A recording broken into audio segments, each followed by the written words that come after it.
لا تنسوا الإعجاب بالفيديو والاشتراك بالقناة وتفعيل زر الجرس ليصلكم كل جديد.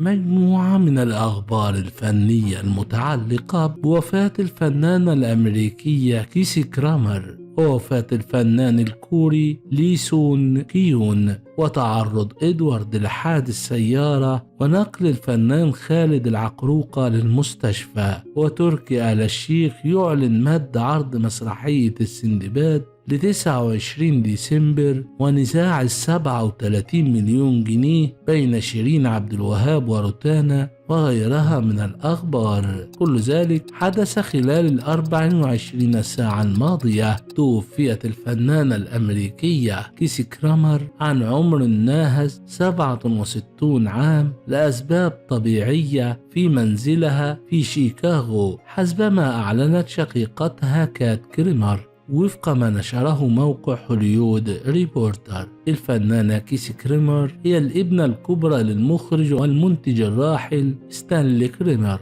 ظهرت لأول مرة على الشاشة الكبيرة في عام 1979 وشاركت بعد ذلك في مجموعة واسعة من الأعمال التلفزيونية. من أشهر أفلامها في الفترة الأخيرة منها ميسيس بيب ريكيم إنتاج 2018 إلى جانب نشاطها على مسارح لوس أنجلوس كممثلة ومخرجة. كما توفي الفنان الكوري لي سون كيون عن عمر 48 سنة وسط حديث عن انتحاره بجرعة زائدة من المخدرات. وكان النجم الكوري الحائز على عدة جوائز أوسكار قيد التحقيق بشأن تعاطيه المخدرات بشكل غير قانوني. وكالة الأنباء الكورية الجنوبية يونهاب ذكرت أنه تم العثور عليه ميتا داخل سيارة بحديقة في سيول صباح الأربعاء بالتوقيت المحلي. كما قالت أن زوجته أبلغت الشرطة بأنه غادر المنزل وأنها عثرت على ما يشبه رسالة انتحار. كما كشف الفنان المصري إدوارد مساء يوم الأربعاء عن تعرضه لحادث سير بسيارته. ونشر إدوارد صورة سيارته بعد الحادث عبر حسابه على انستغرام وعلق: الحمد لله. يذكر أن آخر أعمال إدوارد مسلسل حضرة العمدة الذي عرض في شهر رمضان الماضي 2023. المسلسل بطولة روبي، أحمد رزق، محمود عبد المغني، وفاء عامر، بسمة، سميحة أيوب، لطفي لبيب، صلاح عبد الله، وأحمد بدير، ودينا، ومحمد محمود عبد العزيز، وإدوارد، ومحمود حافظ، وإيهاب فهمي، وأحمد بدير، وكريم عبد الخالق. تأليف إبراهيم عيسى وإخراج عادل لبيب. تبادلت شركة روتانا للصوتيات والمرئيات والنجمة شيرين عبد الوهاب إرسال الإنذارات القضائية حول العقد الموقع عام 2019، وهو ما أعاد إشعال الصراع الذي بدأ منذ ما يزيد عن العامين.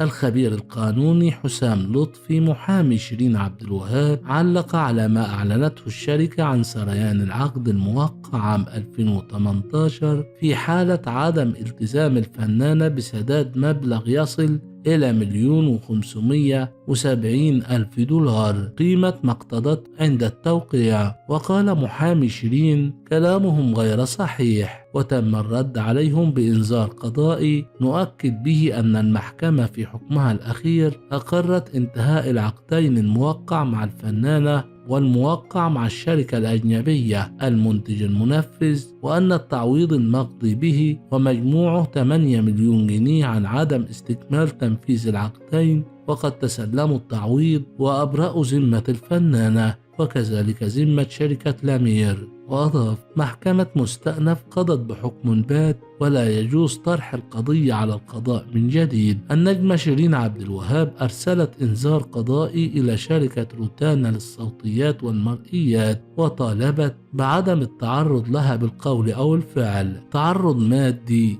أو قانوني، وأن تلتزم بقوة الأمر المقضي به. أعلن الفنان داود حسين عن نقل الفنان خالد العقروقة إلى المستشفى بعد تعرضه لأزمة صحية طارئة. ونشر حسين صورة العقروقة بالمستشفى عبر ستوري حسابه على انستجرام وعلق: اللهم يا شافي يا معافي، شافي أخونا خالد العقروقة ولد الديرة. وحملت الصورة التي نشرها داود حسين جملة الفنان خالد العقروقة ولد الديرة يرقد بمستشفى مكي جمعة بعد تدهور وضعه الصحي، دعواتكم.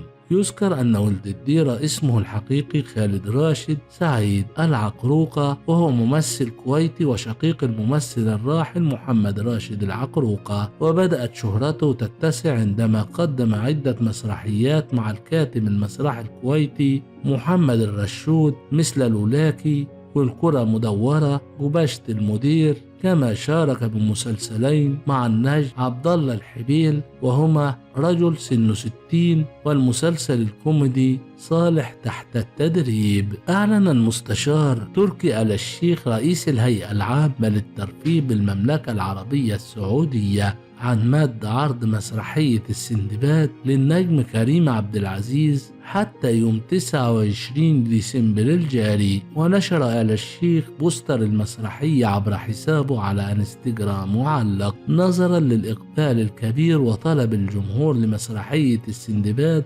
الكوميدية ونجاحها، تم تمديد العروض حتى 29 ديسمبر للنجم العربي الكبير كريم عبد العزيز. بدأ عرض مسرحية السندباد التي تمثل أول مشاركة لكريم عبد العزيز في موسم الرياض بالمملكة العربية السعودية يوم 18 ديسمبر الجاري، وكان مقرر حتى يوم 28 من نفس الشهر في عرض متواصل على مسرح العلي. مسرحية السندباد بطولة كريم عبد العزيز، نيللي كريم، بيومي فؤاد، شيماء سيف، مصطفى خاطر، وتدور أحداثها في إطار كوميدي وتحكي قصة حياة السندباد بشكل يتم تقديمه للمرة الأولى على خشبة المسرح. وبكده يا جماعة تخلص فقرتنا. دمتم في رعاية الله وأمنه، والسلام عليكم ورحمة الله وبركاته.